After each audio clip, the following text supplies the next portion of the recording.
Alright guys, I'm going to do another unboxing here. This is a Blackstone two-sided grill. Cook more. Grill slash griddle. I'm just showing you what it looks like in the box. It's probably not that big or that heavy. This guy's carrying it like a suitcase and comes with that telescoping handle, it looks like. And I have no use for this, to be honest, guys. I bought it because it was on clearance at one of my dealers. They're kind of a farm and country store. They sell a lot of stuff for horses and a lot of the country lifestyle, and they were they were in the grill business as well, and they just weren't selling, so they went ahead and clearanced these Blackstones out. I think it was like 35 bucks that I got it for, and I think Amazon currently has it for like 100 bucks or something, so I couldn't say no.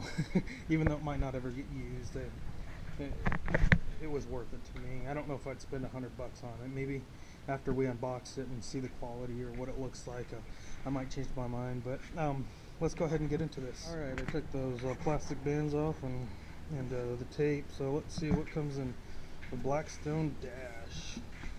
Hopefully it doesn't fall. I have it on a bucket to prop it up. I really didn't feel like pulling out any tables or anything, and I own two black labs, and I can't do it inside because, you know, they'd be in the video and wouldn't leave me alone. I can't do it in the backyard because anytime I'm back there and I shut the door on them, they freak out. But comes with the user manual. Probably a good idea to read those. And then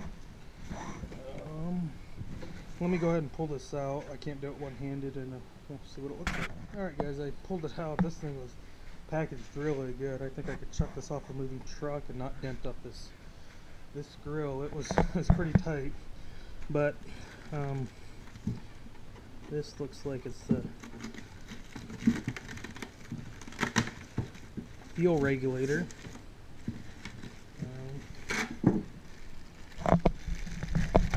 Sorry, I'm doing this one-handed, guys. Yep. I just have to see where that goes. It looks like it screws in somewhere.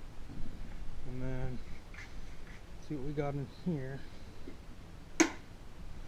Oh, there's resistance to these. You know, you can see here.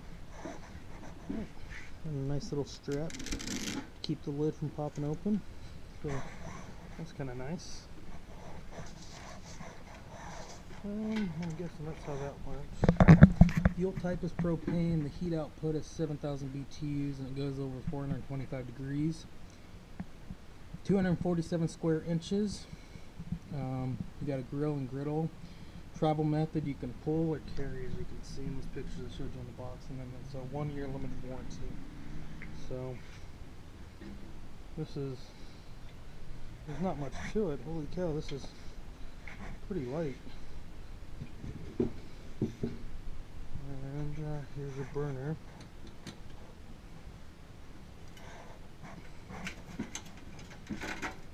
And this is, I think it's use a matchstick. Here's your little drip tray. I'm guessing it goes something like this. With your burners on. This is, I think this is what they call the grill. You see these raised, and then the griddle, you literally just flip it over, it looks like.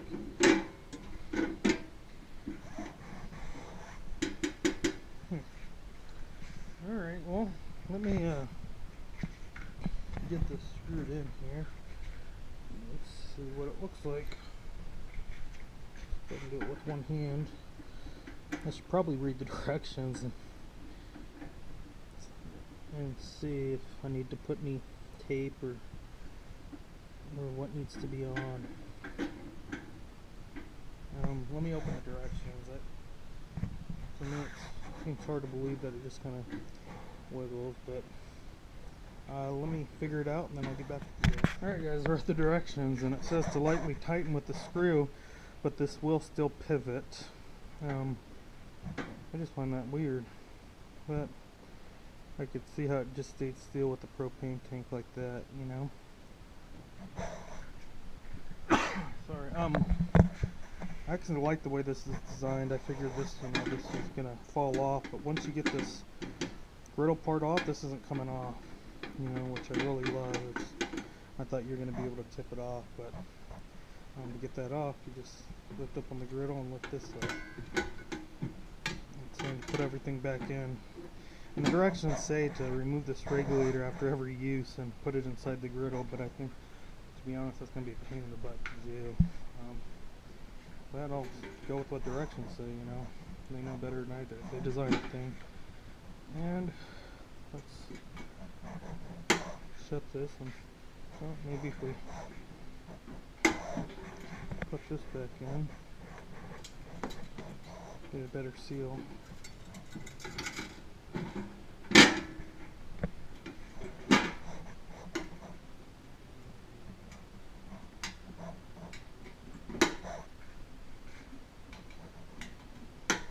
Okay, and the telescoping handle just comes up like that.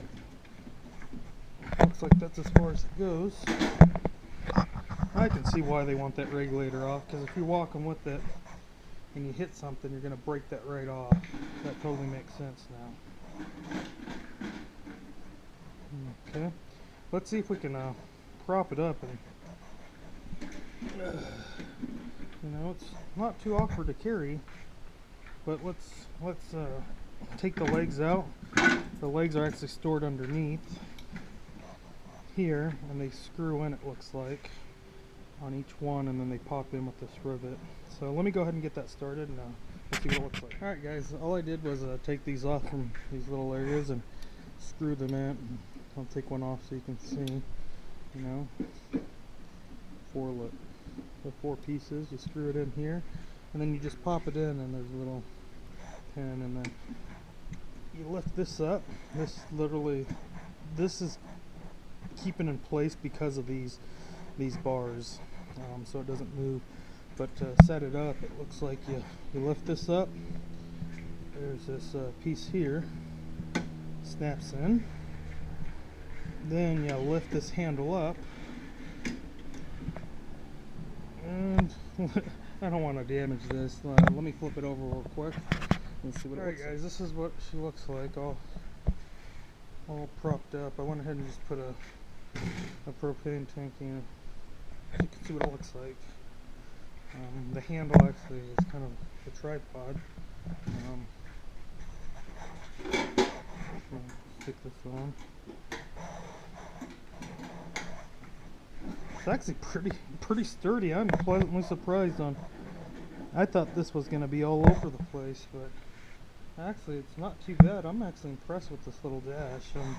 Looked really cheap and cheesy, but it's actually pretty sturdy.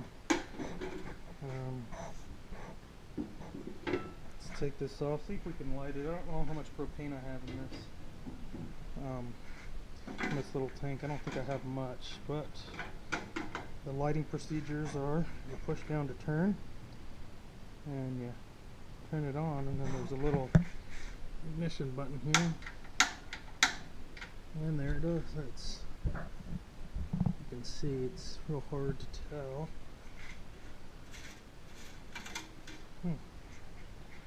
And this is on medium.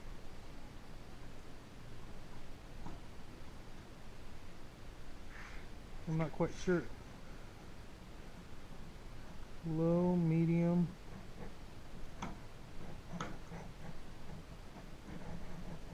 Oh, my apologies. It's actually on high. There's a little arrow. There's medium and then there's low. I was reading it wrong. There's a tiny little arrow. For some reason I thought it was going here. But that's a high flame, guys. I don't know if it's because I have a low propane or what, but